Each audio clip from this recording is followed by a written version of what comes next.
The Hidden Truth of Noah's Ark.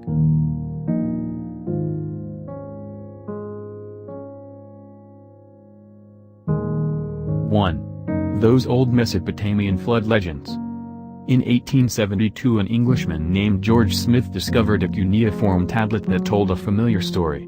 Man meets God, God warns about a looming, epic, humanity-killing flood, man builds giant ship, fills it with animals and family members, and then survives the rising waters. According to the New Yorker, all the specifics were there, too, including the mountaintop the ship eventually landed on and the whole raven, dove incident. It's pretty clear that the biblical story of Noah's Ark and the cuneiform tablet version were basically the same story, though there were some significant variations. In the Mesopotamian version, it wasn't one god but the ancient Mesopotamian gods and goddesses who flooded the entire world and everyone in it. Also, the gods didn't decide to wipe out all of humanity because it had become all corrupt and unsalvageable, but mostly just because humans were vaguely annoying. So here's a tip: don't do things that gods find annoying. Another thing the cuneiform tablets had in common with the Noah story is the building instructions. Although the ark itself isn't constructed in the same way in each story, there are enough details and measurements provided that someone should be able to use them to construct their own vessel. You know, just in case God decides to pull that messed up flood trick a second time. 2. Yes, it would have floated. A lot of the debate about Noah's Ark has to do with the amount of weight a ship that size could have actually supported. Obviously, it would have been hugely sucky if Noah had spent all of that time building a ship and loading it up with animals and then it had sunk anyway because there were too many dang animals on board. According to the Telegraph, in 2014 a group of master's students at Leicester University decided to settle the question. They used the biblical measurements to calculate the size of the ark, then they used the density of the water to figure buoyancy, and from there determined how much weight the ship could endure before sinking. Their conclusion: Noah could have put 70,000 animals on board and the ship would have floated. There are issues with their conclusion, though. For example, the measurements figured on Noah's boat being so heavy that the water level would stop just below the top of the ship, which means it would have been pretty vulnerable to waves, especially the sorts of waves that were happening as the storm raged on for 40 days and 40 nights. And the study did not calculate things like the physical size of each creature, only its weight. But it did prove one of the larger questions about the feasibility of such a voyage. So hooray!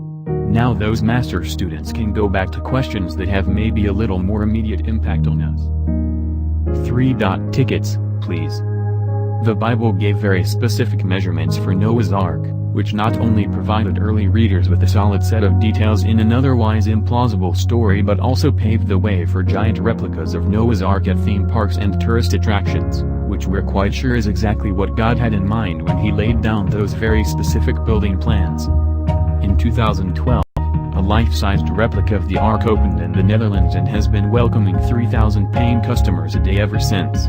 According to Today, the replica took 3 years to build and cost more than $1 million, which is impressive when you consider that it took Noah around 75 years to build his ark, though to be fair he didn't have power tools, 14,000 Swedish pine trees, and tourism proceeds to help him out.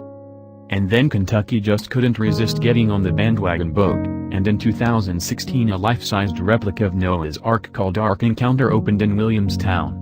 Inside the ark are exhibits that include, among other things, cages filled with dinosaurs. So if you're a science person, you might want to give that one a pass. When Bill Nye visited it, he warned that every single science exhibit is absolutely wrong, not just misleading, but wrong.